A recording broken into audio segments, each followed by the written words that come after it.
사람들은 누구나 부닥치는 문제가 있습니다. 유한적인 존재이기 때문에. 그래서 여러분들이 영원히 사신다는 가정하에 살고 계시지만 언젠가는 죽음을 맞이하게 됩니다. 그래서 3000년 전에 인도 지금의 네팔이죠. 눈비니 동산에서 석가족의 성인 고타마 시타르타라는 그런 그때는 가빌라국의 왕자였는데요. 그게 태어나셔서 4대 문 안에 4가지 문에 나갔다가 장례 치르는 그 모습을 보시고 사람은 왜 죽게 되는가 이런 그 의문을 갖게 됩니다. 마치 사과 나무에서 사과가 떨어졌는데 뉴턴이 그 사과나무 밑에 앉아 있다가 사과가 떨어지는 것을 보고 왜 사과가 나무에서 떨어질까? 당연한 그런 사실인데 그걸 궁금하게 생각해서 연구를 해서 만유인력의 법칙을 발견했습니다. 마찬가지로 고타마 시타르타 서가모니 부처님은 왜 죽게 되는가? 그 죽음이라는 문제. 지금 이 지구상에 약 75억의 인구가 있습니다. 그래서 그 75억의 인구가 다 100년 정도의 수명을 살고 유통기한이 끝나게 되는 거죠. 그래서 지구상에서 사라지게 됩니다. 그 장례 치르는 그 죽음의 모습을 보고 모든 세계 인류가 다 몰살되어 가고 있다. 이렇게 생각을 하시고 그 의문을 풀기 위해서 출가합니다. 그래서 6년간 고행을 하시고 그 원인을, 결과를 밝히셨죠. 그래서 알기 쉽게 이제 말씀을 한 건데 그 약 49년 동안 설법을 하게 됩니다. 그래서 그 수많은 그 서가모니 부처님의 49년 동안 하신 그 경전의 종류가 약 1500종류고 흔히들 이제 팔만대장경이라는 얘기 많이 들어보셨죠? 해인사에서도 이제 팔만대장경 그 판경이 있는데 그 팔만대장경이라는 방대한 분량의 말씀이 있습니다. 그래서 오늘 그 2가지 경전을 선택하면서 무엇을 기준으로 할 것인가 이것을 한번 생각해 봤는데요. 아항경과 금강경을 선택했습니다. 그런데 이제 아항경은 경전이라는 이름을 붙이기는 어렵고 아함이란 말은 이제 그 전승되어 오다는 그런 그 뜻입니다. 그것을 중국에서는 이제 약 4가지 아함이 이렇게 이제 기록이 되어 있고 그리고 남방 불교에서는 5가지 아함이 니까야라 해가지고 기록되어 있습니다. 그것이 약 종류가 한 5,200여 가지가 됩니다.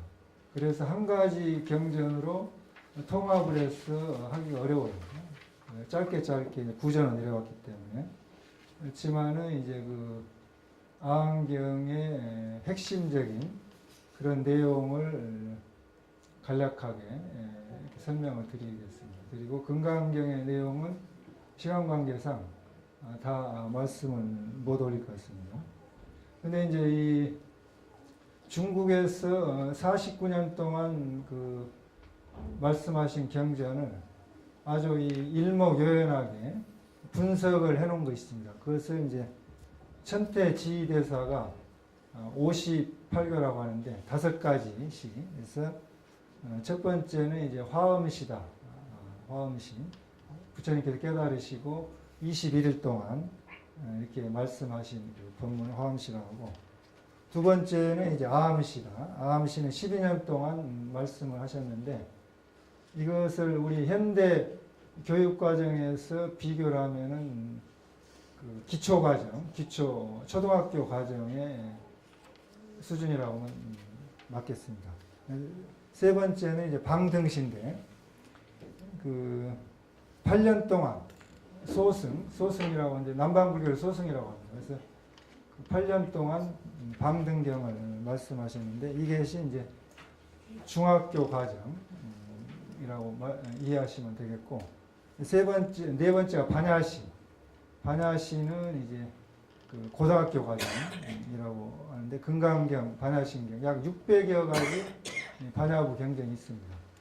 그리고 마지막 그 이제 대학교 과정인데 법화시, 열반시라고 하는데 이건 이제 8년 동안 설법을 하시고 마지막 날 열반한 날 하루 동안에 열반경을 말씀하셨습니다. 그래서 이렇게 그 49년 동안 하신 그런 경전을 5단계로 분류를 해가지고 잘 이렇게 설명해 놓으셨습니다. 그리고 이제 이 8교는 4가지 방법, 그러니까 그 가르침을 이끄는 형식과 방법을 4가지로 분류해가지고 동교, 정교, 비밀교, 부정교 이렇게 4가지로 나눠서 경전을 분석을 했습니다. 그리고 또 이제 3장교, 소승 가르침, 그 다음에 통교, 별교, 원교 이렇게 4가지로 가르침의 그 방법에 따라서 이렇게 분류를 했습니다. 그래서 이 58교로 분석을 하게 되면은 49년 동안 하신 8만 대장경에 1500종류의 그 경전을 일목요연하게 관통해서 아주 간략하게 이해를 하실 수가 있습니다. 그래서 그 중에서 이제 선택한 게 아한경과 금강경인데, 금강경은 대한불교 조계종의 소위 경전이고 반야부의 핵심적인 경전입니다.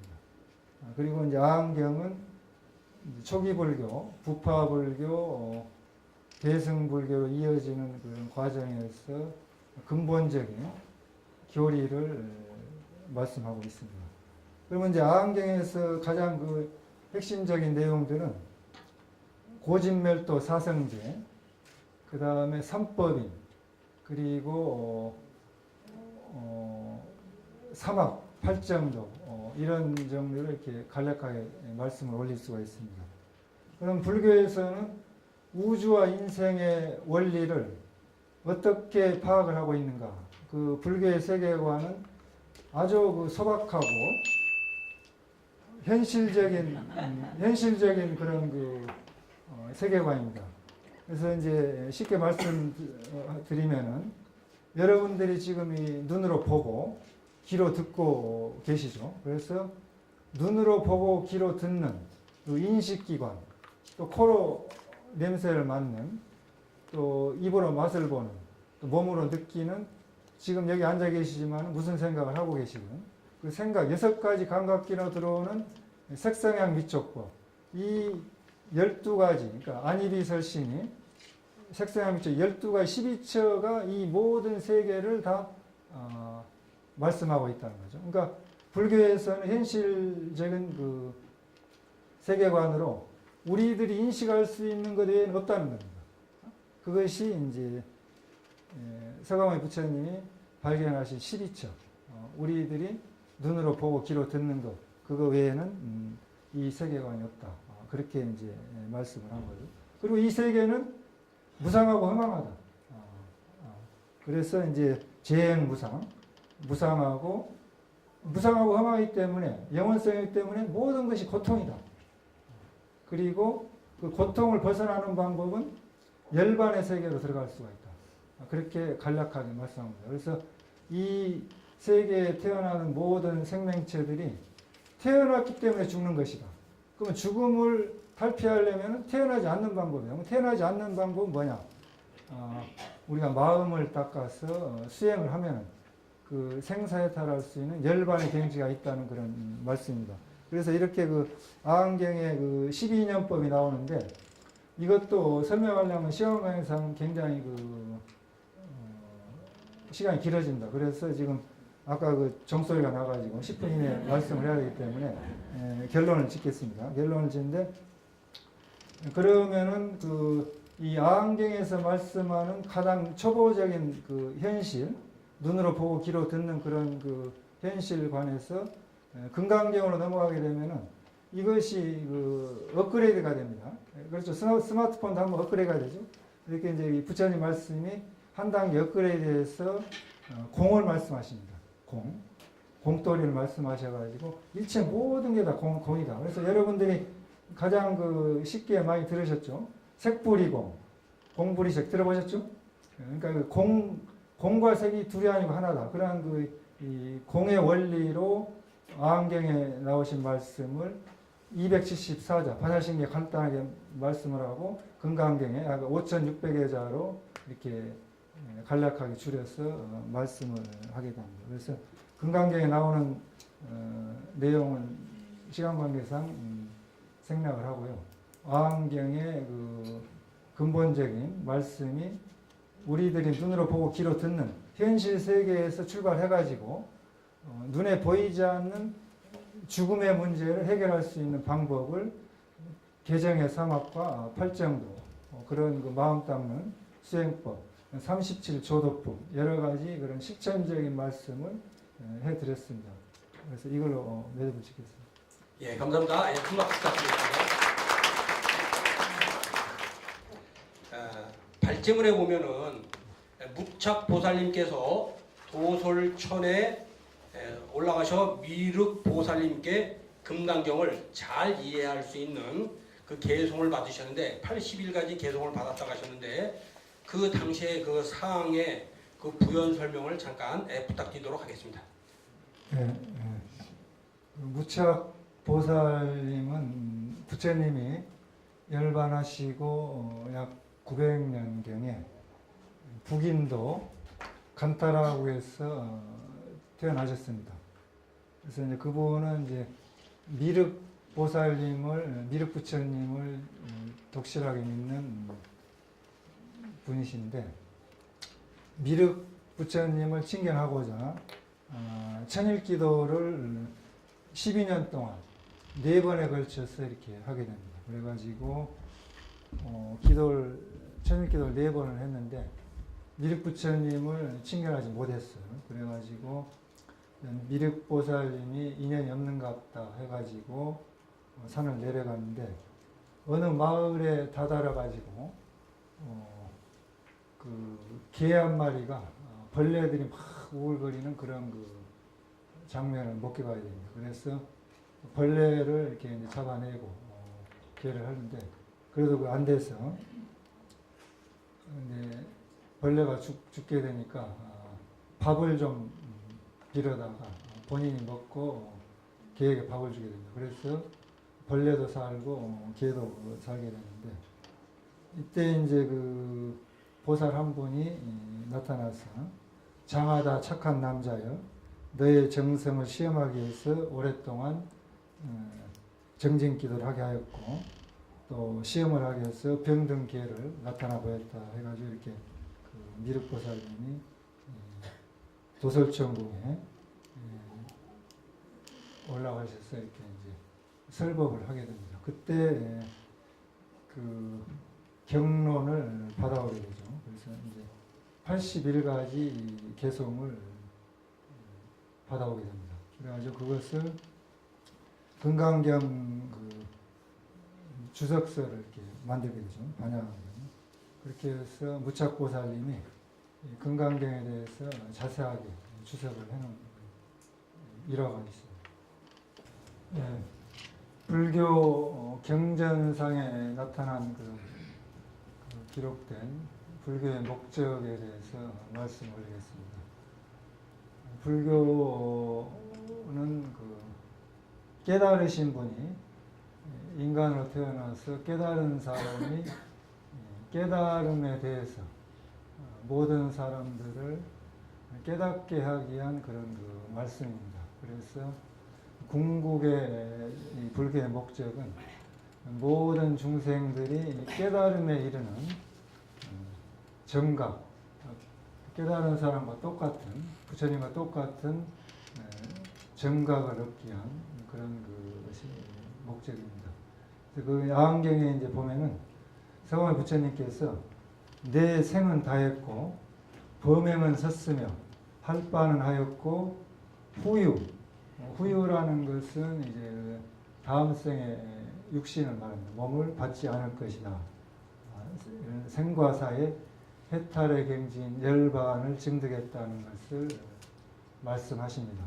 또 현재 법에서 반열반이라 하면 어떤 것인가? 늙고 병들고 죽음을 멀리하고 욕심을 버리고 번뇌를 일으키지 않고 마음이 잘 해탈하는 이것을 이르되 현재 일상생활에서 우리들이 살아가는 데서 반열반을 얻었다고 한다. 이렇게 그 아한경에 말씀을 하셨습니다. 그래서 이것을 보면은 불교의 목적은 수행을 통해서 마음 닦는 법, 37조도품 여러 가지 수행법을 통해서 궁극의 경지인 생과사례타는 열반을 목적으로 하고 있습니다. 그런데 이런 그 지극히 현실적인 우리들의 그 아까 처음에도 말씀을 올렸지만은 현실적인 우리들 인식기관 육군 육식이라고 하는데 그런 12가지 안이비설심이로 색성함 이쪽부 12처 그런 세계관을 통해서 깨달음에 들어가는 겁니다. 근데 금강경에 나타난 불교의 목적은 한 단계 이제 업그레이드 되는 거죠. 업그레이드 해가지고 금강경의 내용을 보면은 보살 마살은 응당 이렇게 그 마음을 항복시켜야 한다.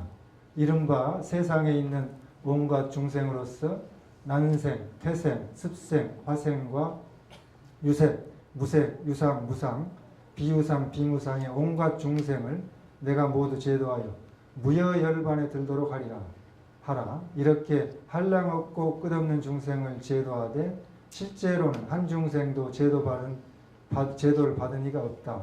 무슨 까닭이겠는가? 수보리야. 만일 어떤 보살에게 아상, 인상, 중생상, 수자상이 있으면 보살이 아니기 때문이라. 이와 같이 그 열반을 목적으로 하되 난생, 태생, 습생, 화생 이 모든 그런 생명체들, 중생들을 내 혼자만의 깨달음을 얻는 것이 아니라 일체 모든 중생을 열반을 성취시키게끔 중생을 제도한다는 그런 그 원력입니다. 그렇게 해놓고 중생을 제도했다는 그런 상, 아상인상 중생 상을 내지 말라는 것입니다.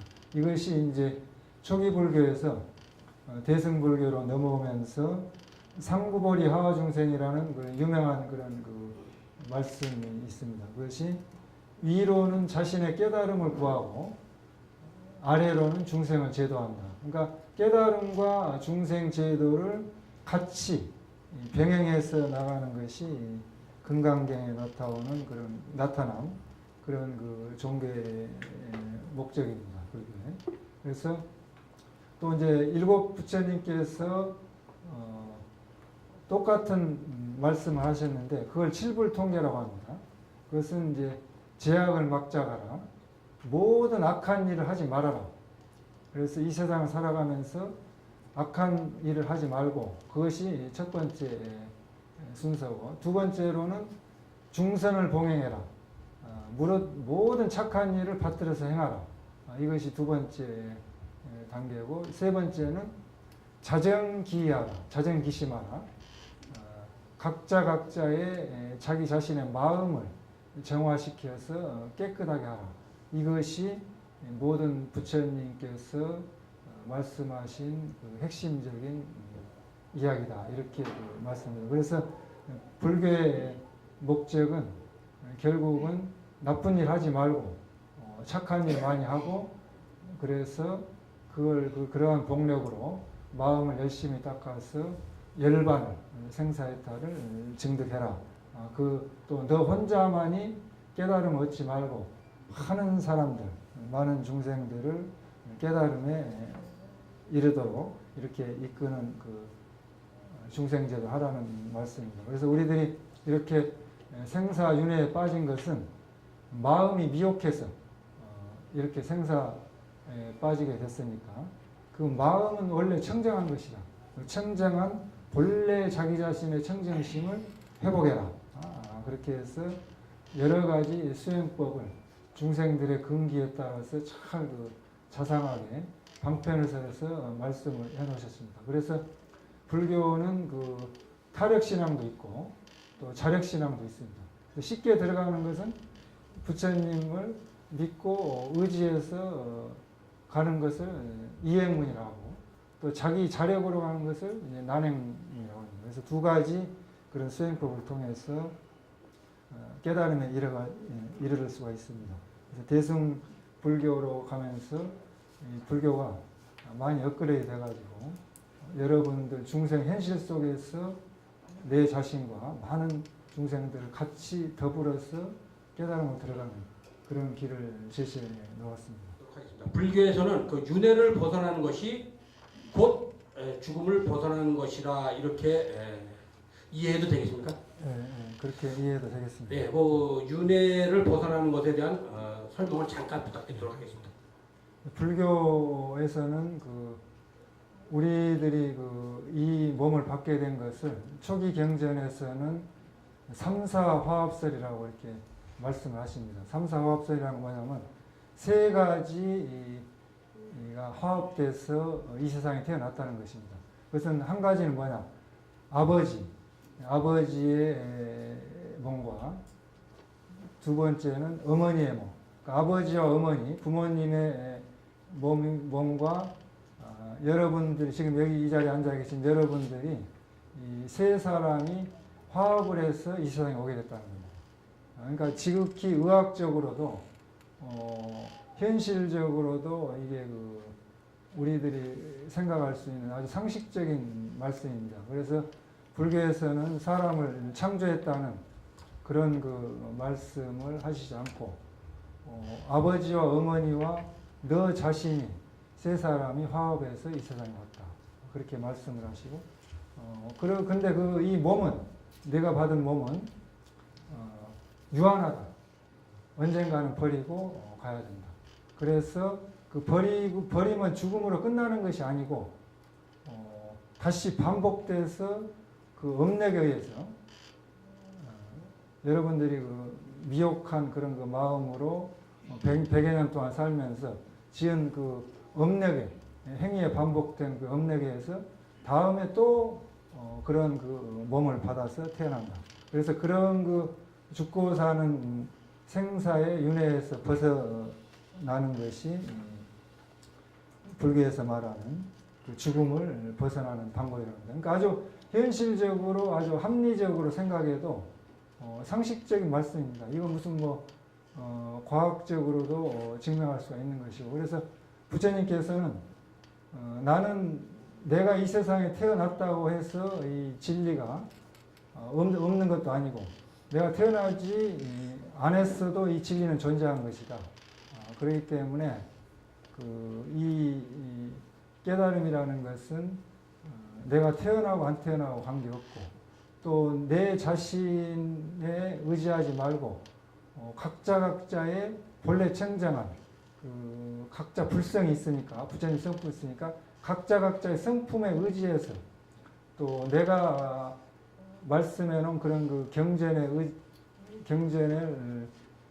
이제 열반의 경전에 도달하게 되면 그것도 버려야 된다.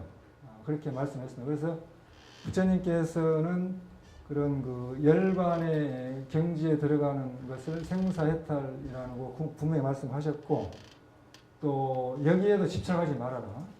생사와 열반이 둘이 아니다. 그런 말씀을 하시고 또 팔만대장경 49년 동안 한 말씀도 한 일이 없다. 그러니까 여러분들 각자의 자신의 청정한 마음에 의지해서 공부에 들어가라. 그것이 이제 유명한 마지막 열반하실 때 자등면 법등면이라고 말씀을 하십니다. 그래서 이제 불교의 윤회를 벗어나는 것이 죽음을 벗어나는 것이라고 이해도 받겠습니다. 불교에서는 이 반야심경을 이렇게 연구를 하시고 천도교에서는 좀 아까 말씀하신 것과 마찬가지로 21자 주문을 또 이렇게 외우고 기독교에서는 주기도문을 합니다. 네, 불교에서는 수행하는 방법이 크게 네 가지로 나눌 수 있습니다. 그래서 이제 첫 번째가 참선문, 그러니까 마음을 집중해서 들어가는 그런 참선문 있고, 그다음에 연불문, 연불은 방금 말씀하신 같이 이제 부처님의 명호를 불러서 이렇게 들어가는 방법이 있고, 또 주령문이 있습니다. 주령문은 아까 이제 그 주문이라고 했는데 비밀주, 밀주 주력을 외워서 수행에 들어가는 거 있고, 다음에 이제 독경문, 경전을 읽어서 이렇게 강경이라고 눈으로 보게 돼서 4가지 문이 있습니다. 그 4가지 수행 방법을 통해서 자기 자신의 청정한 마음과 부처님의 마음과 개합하는 것이죠. 그래서 연불은 이제 간단하게 그 단어 그 뜻대로 생각념자 부처불자, 부처님을 생각하는 것을 연불이라고 합니다. 그래서 그런데 이제 그 부처님이 엄청나게 많은 그 명호를 가지고 있어요. 그래서 미륵 부처님, 또 서강 부처님, 또 아미타 부처님, 엄청나게 많은 부처님 그 명호가 있는데, 그 많은 부처님 명호 중에서 본인이 한 부처님을 선택을 해서 그 부처님의 말씀을 계속 반복해서 소리를 낼 수도 있고 소리를 내지 않을 수도 있습니다. 마음속으로 이렇게 해서 들어가는데, 그 단계는 크게 소리를 내서 하는 연불을 고성지라고 해요. 소리를 크게 내서 마치 이제 그 팝송이나 유행가를 부르듯이 막 이렇게 불러서 하는 그런 방법이 있고, 그다음 그 단계에서 업그레이드 되면 미성지라고 있어요. 소리를 조그맣게, 마냥 클래식처럼 이렇게 은은하게 이렇게 해서 불러서 들어가는 방법이 있고, 그 다음에 이제 유가지라고 있어요. 유가지는 소리를 내지 않고 그냥 그 연불을 생각으로 이렇게 하는 거죠. 그게 3번째 단계고 업그레이드 된 것이고, 4번째는 금강지라고 있습니다. 금강지는 이제 그 연불의 최고의 단계인데, 그 연불을 부처님 명호를 부르면서 자기 자신 안에 있는 마음속의 자성 부처님, 모든 그 중생들에게 가지고 있는 그 부처의 성품, 그 성품과 개합하는 단계를 하죠. 그것은 이제 그 참선문, 선으로 회통되는 그 문입니다.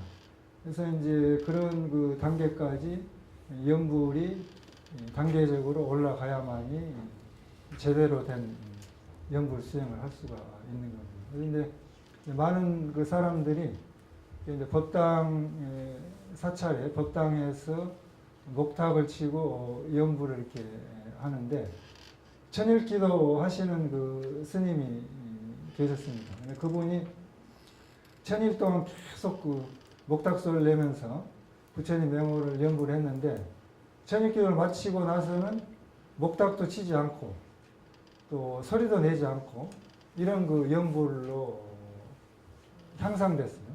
업그레이드 돼가지고 연불을 이렇게 하시는데, 이제 일반적으로 보통 그 눈에 보이는 그런 그 현상만 보고는 목탁을 치고 소리를 내고 입으로 부처님 명을 불러서 연불을 해야만이 그 연불이라고 생각을 하는데, 기도를 오래 할수록 그 단계가 고성지, 미성지, 유가지, 금강 이렇게 업그레이드 되는 거죠.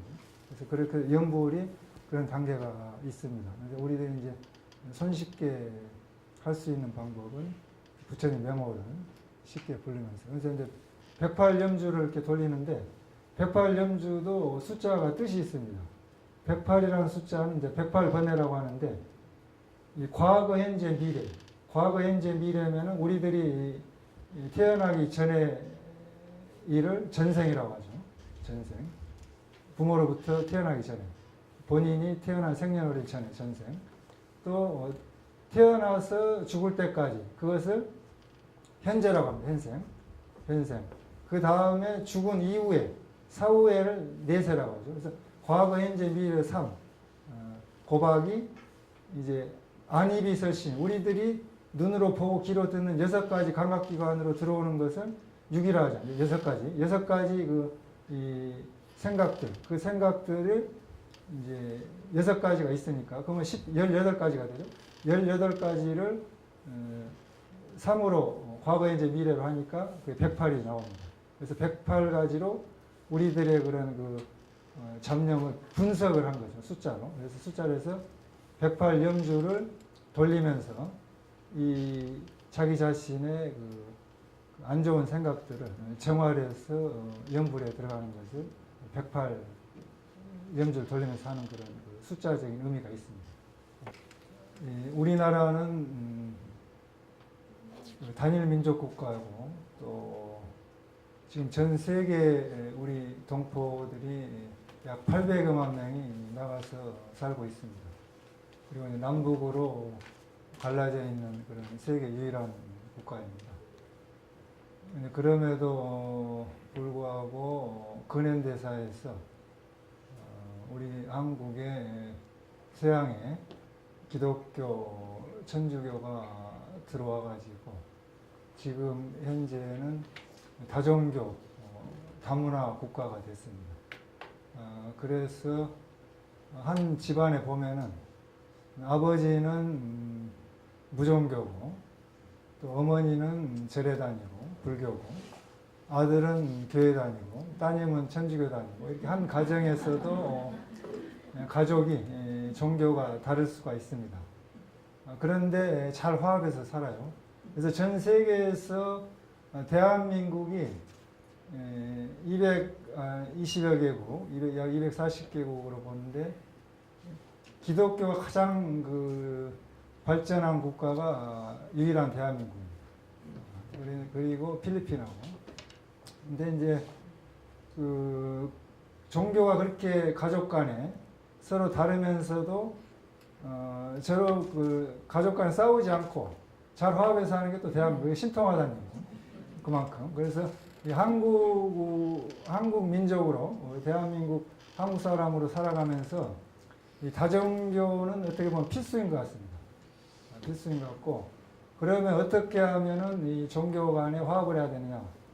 이건 대안은 같은 민족이고 같은 가족이라는 생각을 하면은 쉽게 풀리겠습니다. 그래서 이 수덕사에 망공 큰 스님이 계셨는데 세계 일화라는 그런 유명한 말씀을 했습니다. 세계 일화라는 것은 뭐냐면은 지구상의 모든 220개국, 40개국 국가의 모든 75억 인구가 하나의 꽃이다 이거죠. 뿌리는 하나고. 지금 지구촌이라는 그런 그 말씀들을 많이 합니다.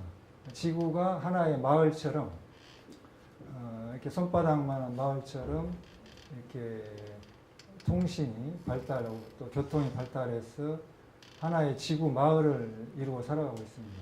그래서 다문화는 어떻게 보면은 우리 그 글로벌 시대에 필수고 이것을 어떻게 극복해 나갈 것이냐는 대안은 한 생명이고 한 뿌리고 한 가족이다. 이런 그 생각을 하면은 쉽게 풀릴 것입니다. 그래서 불교에서는 이제 동체 대비라 한 몸이라는 거예요. 부모와 자식, 가족, 형제 모든 지구상의 모든 태어난 스파, 태로 태어난 것, 알로 태어난 것, 습기로 나는 것, 화에서 나는 것 모든 생명체가 하나의 생명이라는 겁니다. 그래서 그런 그 동체 대비의 사상으로 보면은 이게 부딪힐 일이 없습니다. 그래서 불교는 3000년 동안 종교 전쟁을 한 번도 하지 않는 유일한 종교입니다. 그래서 불교가 이 대한민국에서 이렇게 그 종교 간의 화해의 걸림돌이 되는 것은 없다고 생각을 합니다. 그럼 어떤 게 문제인가? 그런데 외래 종교가 들어왔을 때 그걸 우리 한국 대한민국 국민이 잘 융화를 해서 또 다문화 국가, 다른 나라 그런 문화를 가진 사람들이 들어왔을 때 지금 이제 동남아 국가에 그런 다문화도 많이 있고 유럽이나 미국도 많이 있는데 다문화 그런 그 가정들을 잘 포용해서 하나의 국가로 나아갔으면 좋겠습니다. 더 나아가서 남과 북이 하나가 되고 더 나아가서 이 세계가 하나로 화합해서 나가는 세계 평화, 종교 평화를 이뤘으면 좋겠습니다. 이런 그 프로젝트로 이런 종교 간에 서로 교리를 이렇게 발표하고 또 서로 종교를 알고 인정해 준다는 것은 고무적이고 바람직한 일이라고 생각을 합니다. 감사합니다.